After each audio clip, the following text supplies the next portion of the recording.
Great. So let's perhaps start with Reed. So tell us, why build with wood? Well, it's a pretty unique building material in the sense that it's completely sustainable and renewable. A sapling just needs some sunlight, some water, some nutrients from the soil to grow, and in 60 to 80 years you can harvest it and get a really great building product with a great strength to weight ratio. You don't have to extract it from the ground using a lot of resources or heat it up to really high temperatures that requires a lot of energy. So it's really a fantastic renewable building material. Very good. Now I think of wooden buildings, and I tend to think, a little bit back in time as not a particularly modern material. You used a term I didn't exactly recognize: mass timber or glulam. What is this product? Yeah, so mass timber is sort of a global term that it's more from the building codes, how it distinguishes from dimensional lumber, so 2x4s and 2x6s people might use with their decks. So it's generally bigger, heavier. Glulam is made of laminated pieces of wood where they're glued together to build up bigger sections. So think of little sticks of wood that are all glued together to make these big sections. And another material that we're using in the new builds is called cross-laminated timber. It's similar in that it is also made up of smaller sticks of wood, and they're laid down and glued together in one direction, and then another layer in the other direction, and they stack them up like that. So that's called cross-laminated timber, and it can be used for walls or floors or roofs. Very interesting. Now, Kelly, on to you. So what is it that we're doing here at CNL with mass timber? The federal government has asked us to take a look at carbon neutral and greenhouse gases, and wood actually helps us with that. So we have taken into consideration the difference between building in wood versus building in concrete and steel. And what we've come to acknowledge is that we can actually build in wood for the same price as what we can in metals or in steel and concrete. Very good. And so here on site, you're leading the non-nuclear builds. How is it that we're using wood in those buildings?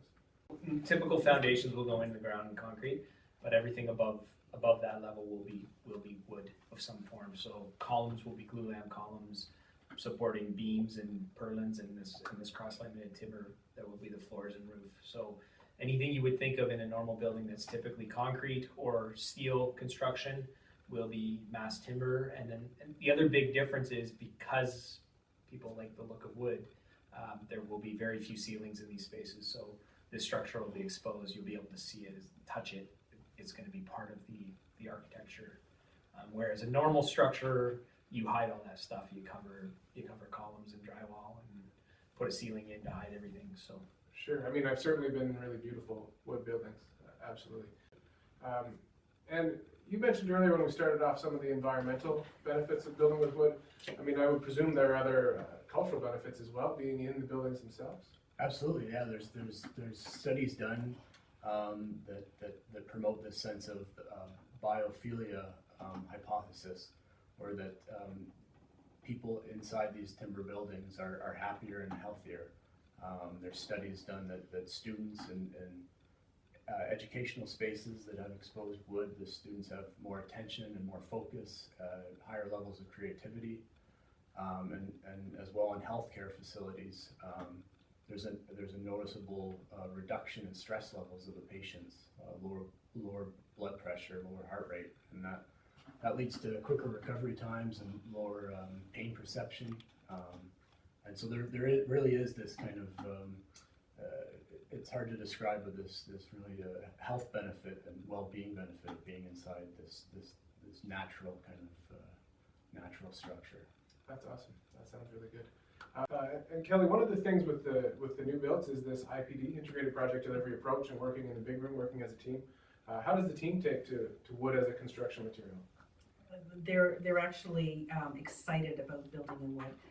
When we first just started looking at the idea of building in wood, we looked at it and said, "Oh, it's going to be expensive. It's not something that we're used to doing." But the team, we have a team of 12 different contractors in the room. Integrated Project Delivery is bringing everybody together and looking at material, constructability, cost, and the knowledge around the room of how to build a building. With structural wood, we were able to take a look at how we would build it in concrete and steel versus how we would build it in wood. And together, looking at it holistically, we were able to take that, look at drywall, the cost of drywall, the cost of materials alone, the cost of constructability, and able to work back, and wood is at equal cost of building a regular build. They are so excited right now about building something new, looking at the carbon footprint of what we're doing. So it's been an interesting journey with this team. Now it is Earth Week and Earth Day, and then that's the reason for the video. Again, I'm going to touch back on the environmental and sustainability aspects of things. So, I mean, I think of wood and I think of building out of wood, and that's wonderful, but in the process, you're cutting down a lot of trees. Is there a comment on Canada's forests and the amount of wood we're actually using? Yeah, absolutely. So I mean, our forests are our greatest tool in mitigating climate change. As we know, when trees grow, they absorb carbon and give us oxygen in return.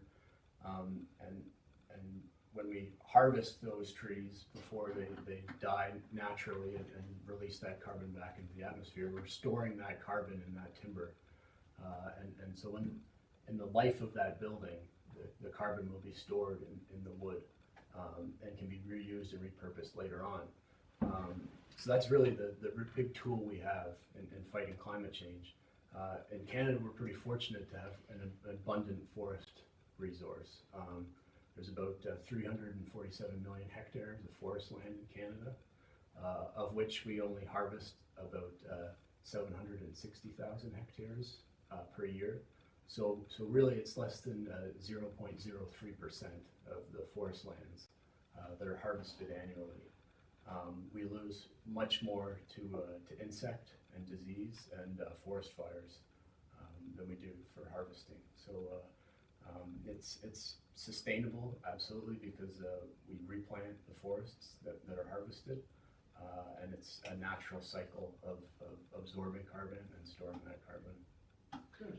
I just wanted to add that we're also using black spruce, and so when we use black spruce, it's a hardy wood. We can actually use the actual tips of that wood because we're using cross-lamination or glue lam. The whole product can be used, whereas whenever you're building a stick frame, you're only using the larger parts of it, but we are using everything right to the tip.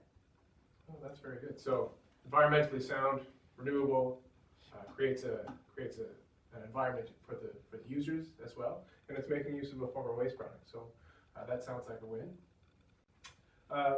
In terms of using wood in active settings, I mean, when we're over in the controlled area, everyone is seeing the buildings with the skin off, with the siding off, and they're wood buildings.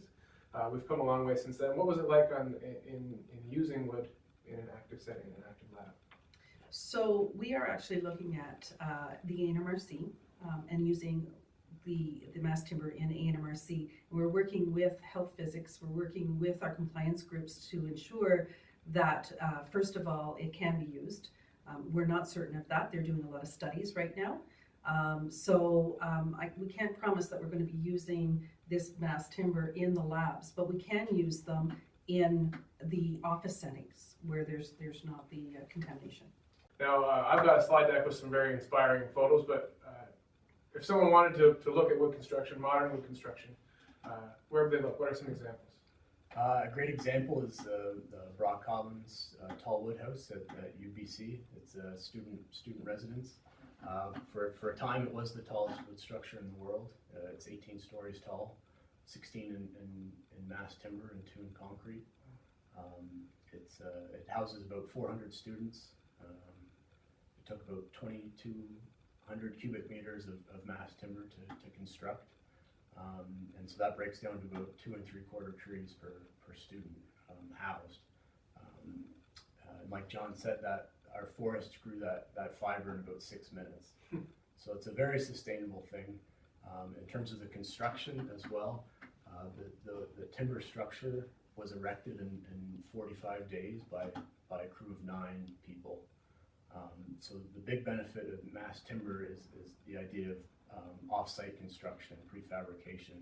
So all these elements are made in a factory to exact size and dimension, and the connections are already installed and CNC'd into the pieces.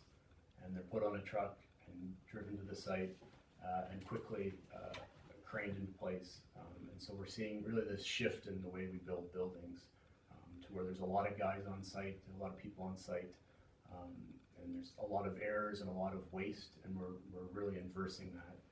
And everything's done in the factory. It's very accurate and it's very quick.